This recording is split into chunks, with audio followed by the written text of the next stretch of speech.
बोले श्री प्राणनाथ प्यारे की जय। श्री सतगुरु महाराज की जय। सतगुरु श्री रामचंद्र महाराज जी आपकी सदा सदा ही जय, सदा सदा ही जय। बंदो सतगुरु चरण को, करो सतगुरु।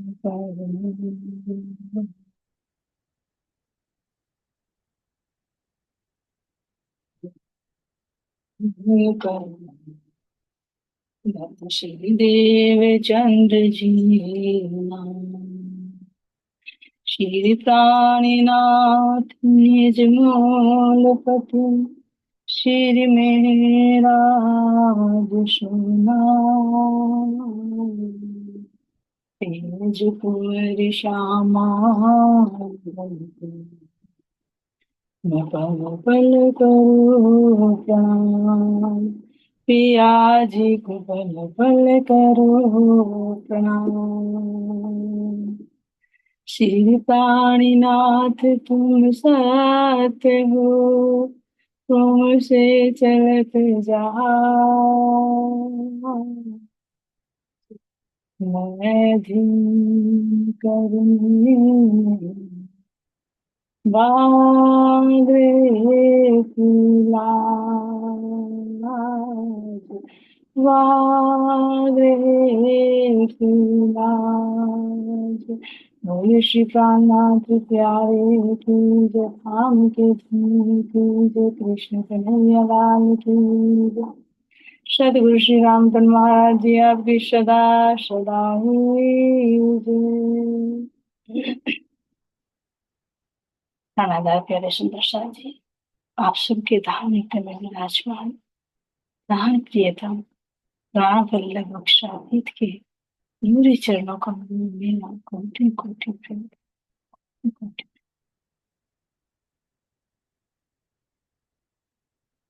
अपने आप को एक आलोचित करती हूँ, आत्म भाव में आते अपने चंपक भाई जी के चरणों में प्रणाम। अब मैं अपने सदगुरु श्री रामधन महाराज जी, जिनके धाम मिलते में मेरे युद्ध की शिरदार सिरमौर सखी श्री जतन भाई जी लक्ष्मण, सभी के चरणों में कोटान को सभी इन्हीं के मूल मिलावा से भन्ना जी धाम में चलते हैं।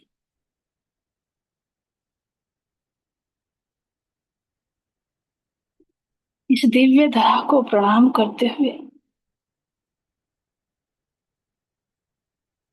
जहाँ पर मेरे प्राण प्रिय, मेरे प्राण वल्लभ साक्षात अपने नूरी स्वरूप से विराजमान है, इस चौखट को चारों तरफ की सुंदर शोभा को देखते हुए अब मुख्य द्वार से अंदर सुंदर कंचन रंग के सिंहासन पर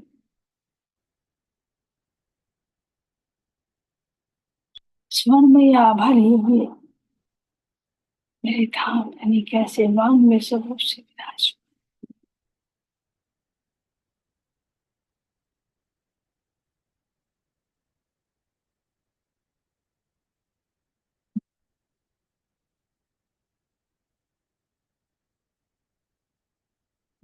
रहने के नीचे सभी जागृत आत्माओं को किस प्रकार अपने हृदय में समाहित किए हुए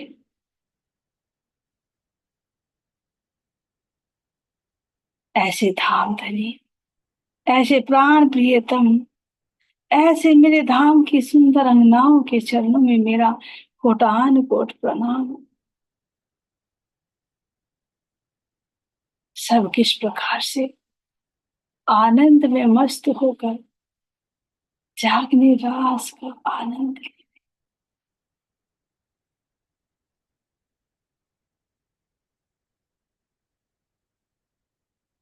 धन्य है ये धरा भी, और धन्य है मेरी ये सखियां जो इस दुख रूपी जुमी में बैठ कर भी धाम के वे अखंड सुख प्राप्त कर रही है।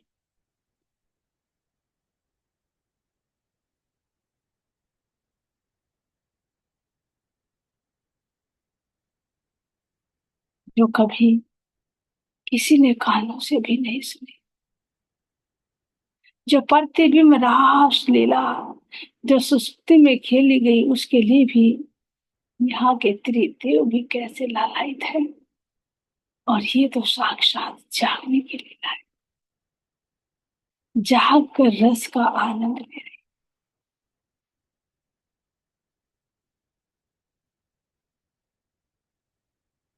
कौन सी स्थिति है ये जो मेरी सखिया इसी स्थिति तक पहुंची।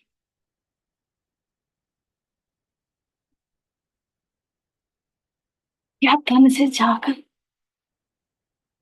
जागने की रासलीला खेली जा सकती है? नहीं।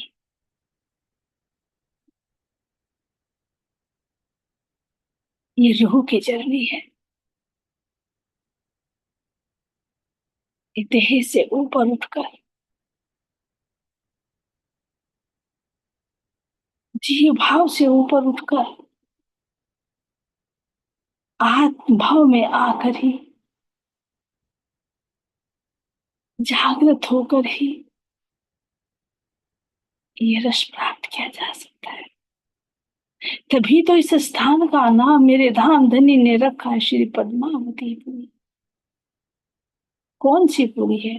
जो पद्म है, कमल के समान, जल में रहते हुए भी कमलवत कोरे रहे, उस स्थिति में जो पहुंच जाए, हृदय में जिसके धाम धनी विराजमान हो जाए, हृदय में जिसके 25 पक्षों की शोभा बस जाए, वो परम धाम की खुशबू, वो परम धाम का आनंद हृदय में बस जाए। एक चीज,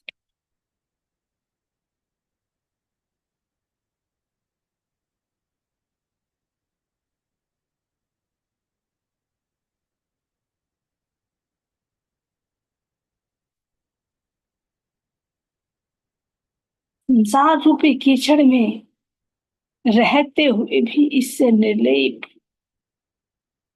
अलग उस आत्मा के स्तर पर पहुंचकर जो हमारे जागृत श्रेष्ठ शिवनौर सखियों ने भर के दिखाया, उस पर पहुंचकर ही ये जागने रास खेली जा रही है। तो यही धनी हमें दिखा रहे हैं कि केवल तुम तन से जाकर ही इस स्थान पर उस रस का आनंद नहीं ले सकते, और जबकि घर बैठे बैठे भी तुम उस रस में, उस पद्मावती पुरी के लेवल तक पहुंचकर अपने हृदय में ही आपके मखन से सखी अब खेली जाती है पूर्णिमा पर। क्या है पूर्णिमा? अंदर के इंद्रियां और अंतःकरणों के अंदर जब पूर्ण प्रकाश, पूर्ण जागृति आ जाए, तो वही तो जागने की रात, पूर्णिमा की रात, मिलन की रात, जो हर चीज पूर्णात पूर्ण होगी। क्योंकि पूर्ण ब्रह्म से मिल रहे जा रही है, तो पूर्ण तो होना ही पड़ेगा। अधूरे रहकर उस लीला में प्रवेश नहीं किया जा सकता। देखो तो सही, अधूरे रहकर नहीं खेला जा सकता।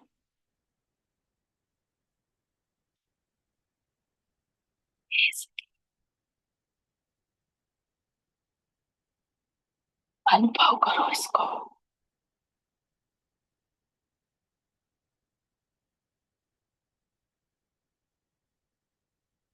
फिर जो मैं अपने धाम में अपनी पूर्णिमा की चांदनी रात में जब अपने धनी, अपने प्रियतम, अपने प्राण वल्लभ, अपनी सखियों के संग वो रास की लीला करती, उसी रास की लीला का अनुभव यहाँ भी पूर्ण होकर ही ले जा सकता।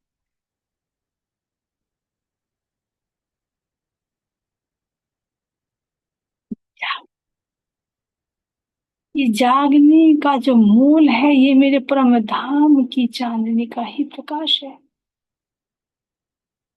ये चांदनी मेरे रंग महल की नौ भौमों का सबका रस। इतना ही नहीं, पूरे 25 पक्षों में घूमकर उनका रस एक रूप होकर इस चांदनी पर लिया जा सकता।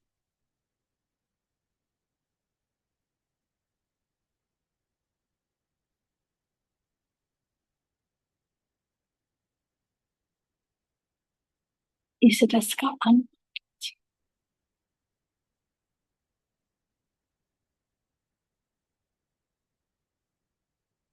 जैसे इस जागनी में चारों का भोग है, बंधन तो है ही, लेकिन ब्रजरास और जागनी, इन तीनों का रस लिया जाना है। इसी तरह से मेरे रंग महल की चांदनी पर भी मेरे धनी ने 3 हिस्सों का वर्णन करके ये चांदनी का सुख दिया। एक मध्य का चबूतरा, दूसरे सुंदर झिलमिलाते हुए नूरी वृक्षों से सुसज्जित ये बगीचे, और तीसरा बाहर की रौश और बाहर के बहलाने,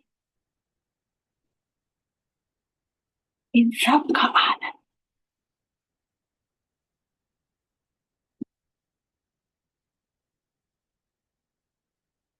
अंदर चबूतरे पर बैठकर कैसे मेरे धाम धन्य तरह तरह के लाड लगाते। श्यामा जी राम प्रियतम के संग नूरी सिंहासन पर बैठकर कितने आनंदित होते, कितनी सुंदर जोड़ी, मेरे श्यामा श्याम की, मेरे युगल स्वरूप की, मेरे प्राण प्रियतम की।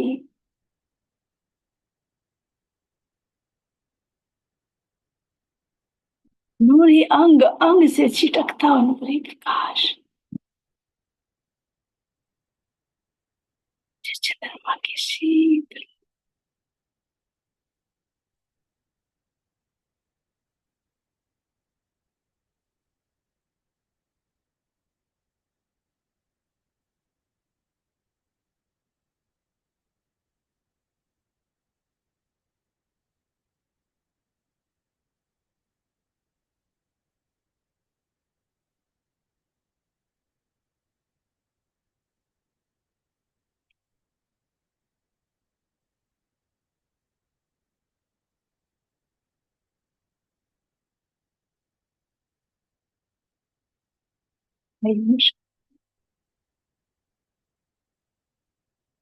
आपका तिरछी तिरछी नजरों से देखना, मीठी मीठी बातें करना, और इतना ही नहीं, हम सब सखियों के साथ हाथों में हाथ डालकर वो आपका नृत्य करना, वो आपके हृदय की निर्मलता, निश्चल प्रेम, जो इश्क के सागर है मेरे धनी,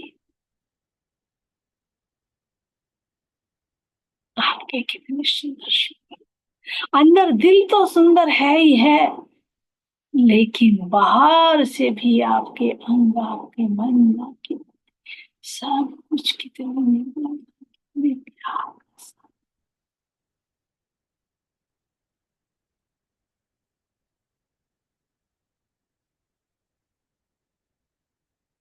ये आपके सलाहट इस प्यार से ही दिखाई दे, जिसको हम रूहे समझ ही नहीं पा रही थी।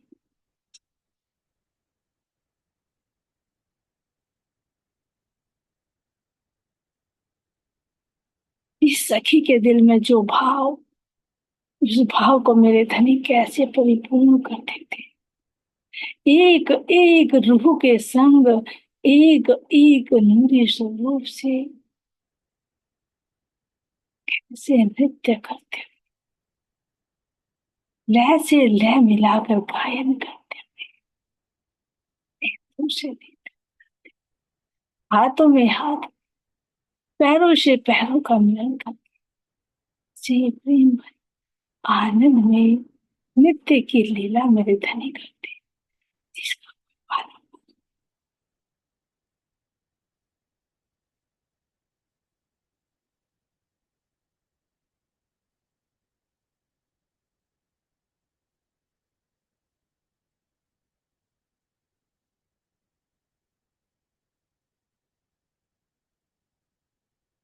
इसको महसूस।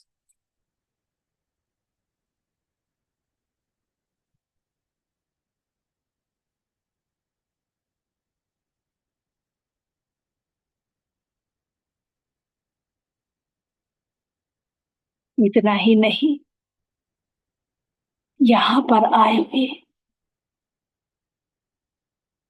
कभी किसी पशु के साथ में, कभी बंदर के साथ, कभी लंगूर के साथ, तो कभी मयूर के साथ साथ नृत्य कर, ऐसे धनी हम आत्माओं को आनंद।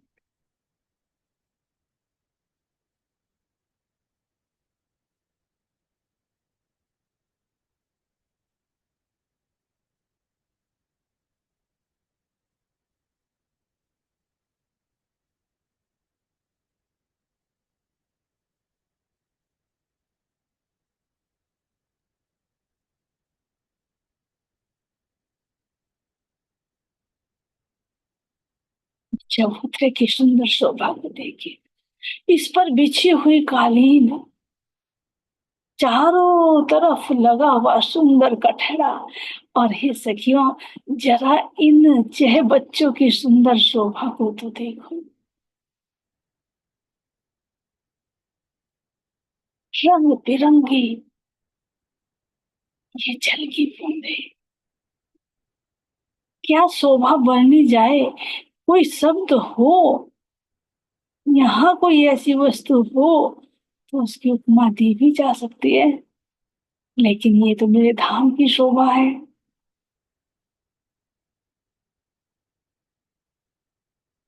ये है क्या, इन चार फव्वारों के अंदर देखो मेरी सखियों, इस रंग महल के नीचे तलहटी में जो आनंद, जो रस ही रस भरा हुआ है, जो मेरे धनी के हृदय में बसा हुआ है, चेतना के अंदर है, उसी चेतना के अंदर का रस जब बाहर चार अंतःकरणों के माध्यम से प्रकट हो रहा है, जब वो ही रस पांच इंद्रियों के माध्यम से प्रकट हो रहा है, तो अब उस रस को सोचिए, रस क्या हो। तो यहाँ की भांति जल नहीं है, यहाँ का नाम लेकर, उदाहरण देकर ये नाम बताया जा रहा है, लेकिन फिर इंद्रावती तभी कह रही है कि ये मेरे शब्द परम धाम पे हैं, इस ब्रह्मांड के नहीं।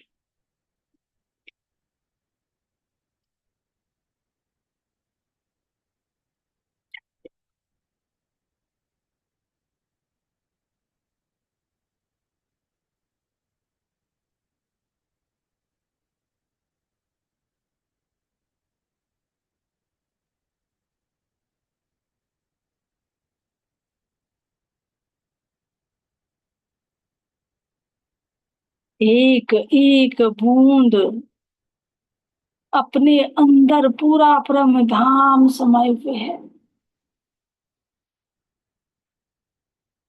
ऐसा लग रहा है ये चह बच्चों का जल मेरे धनी की चेतना के अंदर से निकलते हुए अनंत रस, अनंत गुण, अनंत रंग एक दूसरे में जो समाहित है, वो बाहर इन फव्वारों के रूप में प्रकट हो।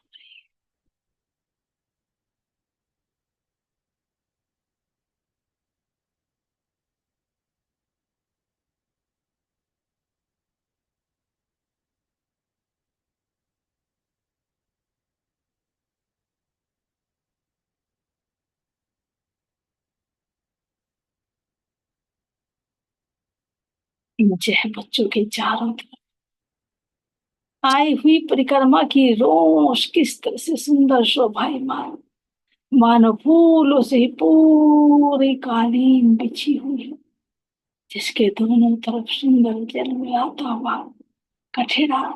और जल की तरफ के कठेरा तो बड़ा ही सुंदर लगता है।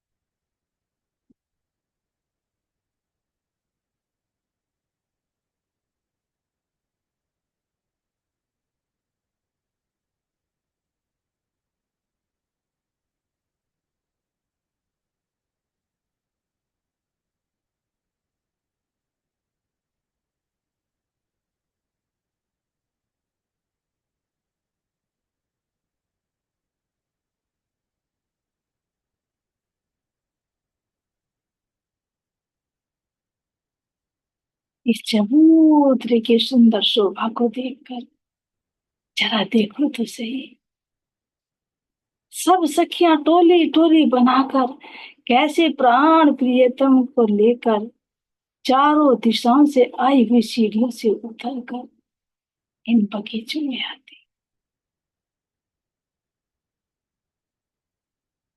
साफ पड़ता इस चौक के चारों तरफ आई हुई इस सुंदर खुली जगह की सुंदर शोभा,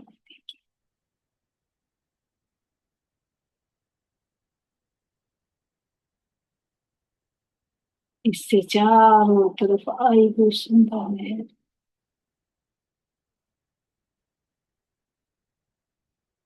जिसको क्रॉस करने के लिए सुंदर नूरी झील मिलाते हुए पुल दिखाई दे, और नीचे बहती हुई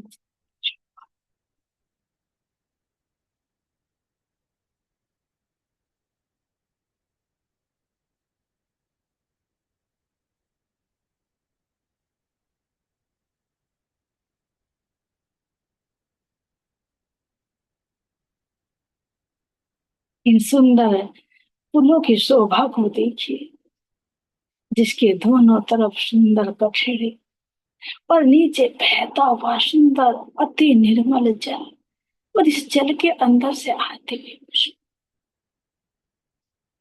देखिए तो सही। इन नहरों की शोभा को देखिए, कोई छोटी मोटी नहीं है, एक एक मंदिर,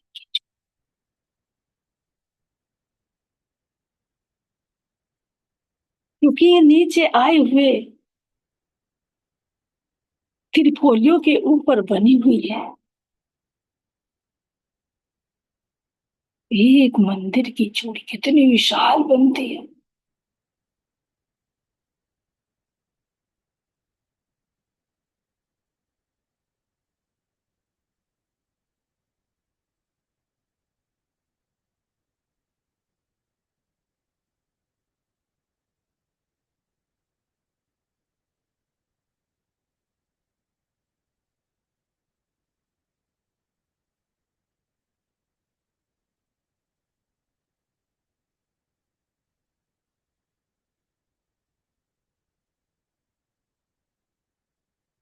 जरा देखो तो सही, इन बगीचों की सुंदर शोभा को देखो। किसी बगीचे में सुंदर लहराती हुई रंग बिरंगी धूप,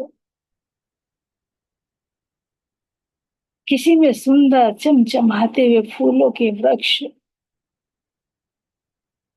जो तने से लेकर ही ऊपर तक चोटी तक कैसे रंग बिरंगे मोर से दिव्यमान। और सर्वप्रथम तो थे पंचमोहनों के ऊपर तो बिल्कुल मेवों के ही वृक्ष नजर आ रहे हैं। क्यों ना हो, असली मेवे कौन से, जो मेरे धनी के इन पांचों शक्तियों का जो स्वरूप यहाँ पर होकर लीला करते हैं। असली मेवे तो यही है कि नरस का पिता।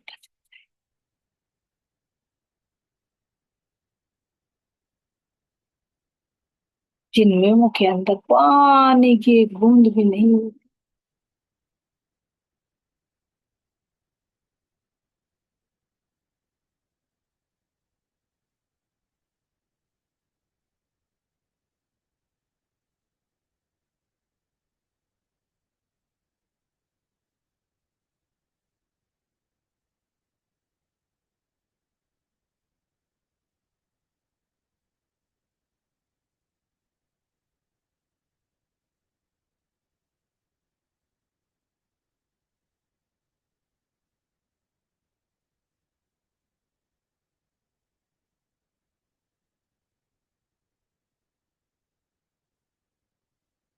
इन ड्राई फ्रूट यानी मेवों के फलों को देखिए,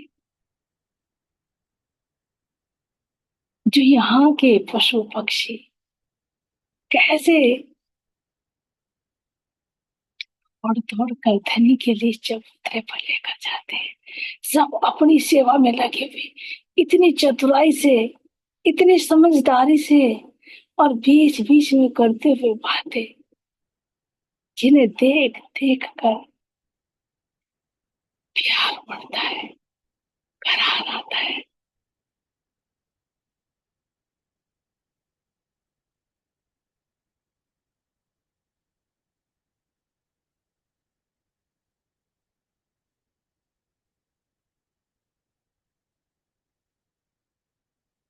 फिर आगे देखिए, तो कैसे सुंदर वृक्षों की कथा, जिनके चारों तरफ बहती हुई सुंदर नहर, जिसके चारों कोनों पर अटखेलियां करते हुए मधुर मधुर स्वरों में धनी का गुणगान करते हुए ये फव्वारे किस प्रकार से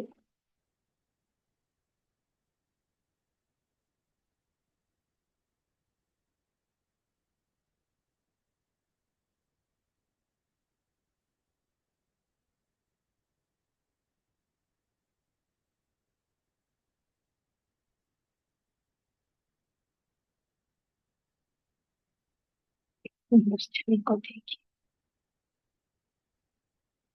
इन वृक्षों पर, जब इनके नीचे चबूतरे पर मेरे धनी बैठते हैं, इस वृक्ष से कमर लगाकर, ऐसा लगता है मानो नूर से कोई नूर मिलकर एक ही नूर हो रहे हैं। इधर तो मेरे धनी के नख से सिख तक चमचमाते हुए नूरी वस्त्र और आभूषणों की शोभा, नीचे से चबूतरे की शोभा, और पीछे देखो तो नूरी वृक्ष का सुंदर नूरी तन, जो भयंकर आकर्षक।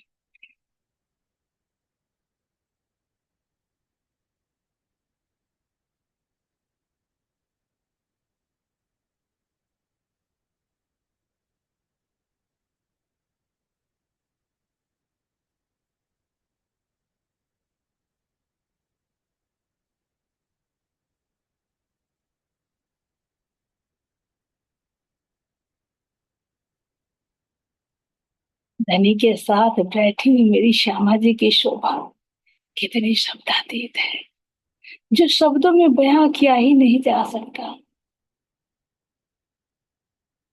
जरा देखो तो सही।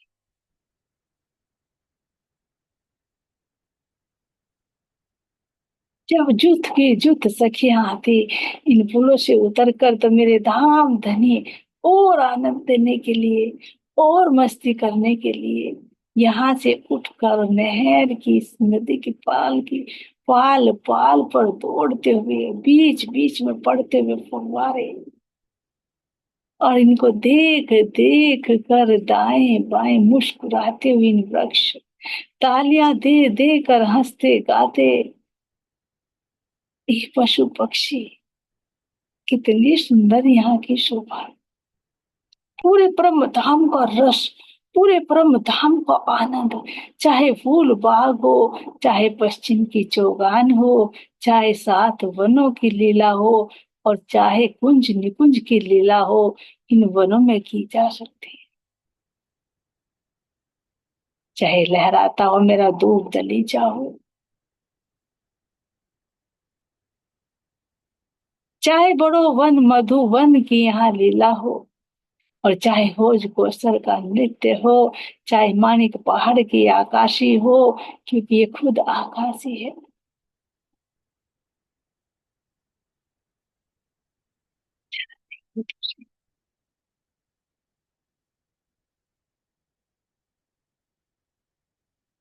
चाहे मेरे जवेरों की नहरें वन की मोहलाते हों, क्योंकि यहाँ पर ये नहरें बहती हुई सभी प्रकार का आनंद।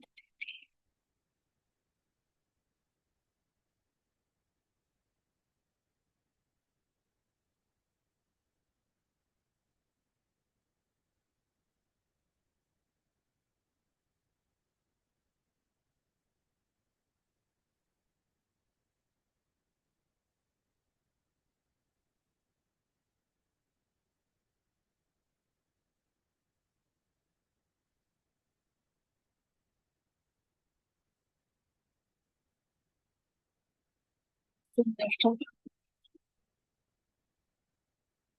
जब मेरे धाम धनी दौड़ते दौड़ते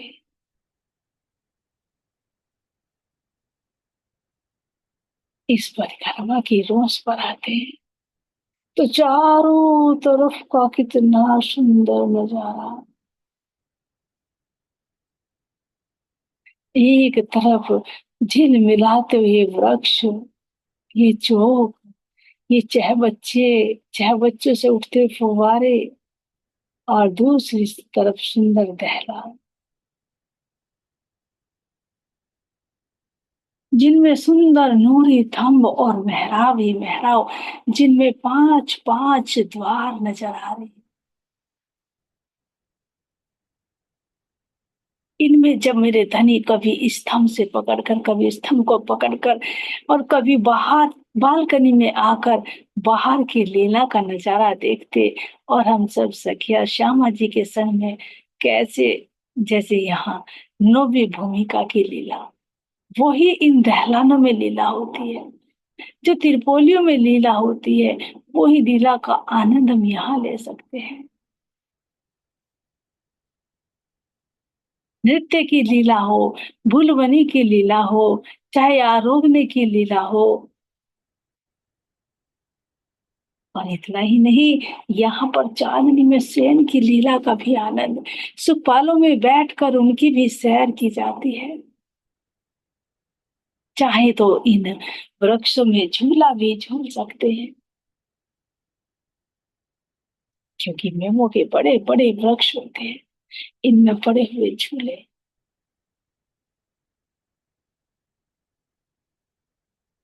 सातवीं आठवीं भौम का आनंद, पांचवी भौम का आनंद, छठी भौम का आनंद, पांचवी का आनंद, तीसरी दूसरी सभी का यहाँ आनंद।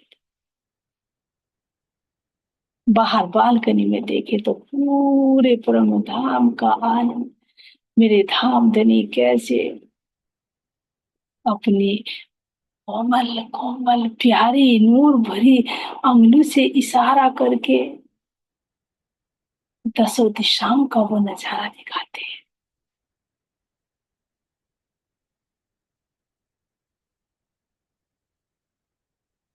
और इतना ही नहीं, इससे ऊपर और उठकर एक तो चांदनी चांदनी का, फिर चांदनी का आनंद, तो इन दहलानों की चांदनी पर चढ़कर जब मेरे धाम के दुल्हा, मेरे प्राणों के प्रियतम,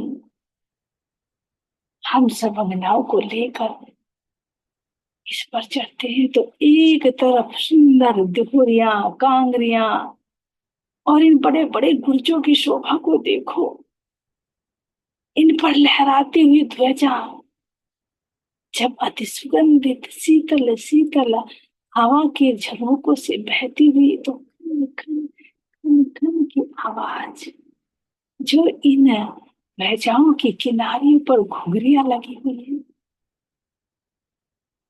ये सब चेतन है। हवा तो कहा जा रहा है, लेकिन यहाँ हवा की भी जरूरत नहीं होती, क्योंकि सब कुछ चेतन है, सब धनी के रंग में रंगे हुए हैं।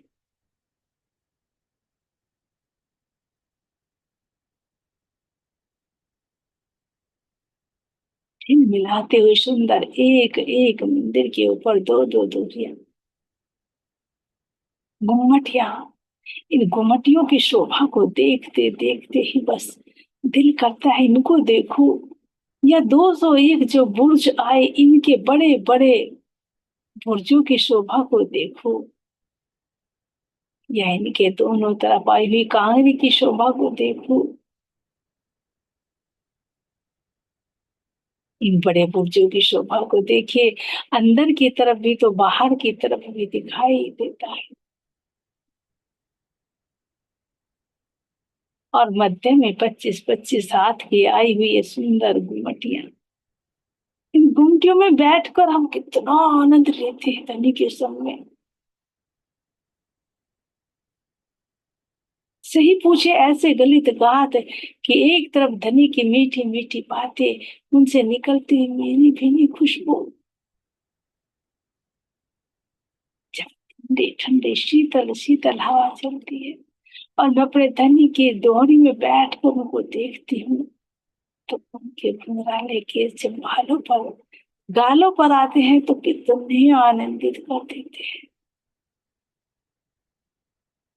मेरे धनी के लिए रसीले नेत्र, अधर से मीठी मीठी बातें, वो मुस्कुराना, अंग अंग में शोभायमान आभूषणों की झनकार।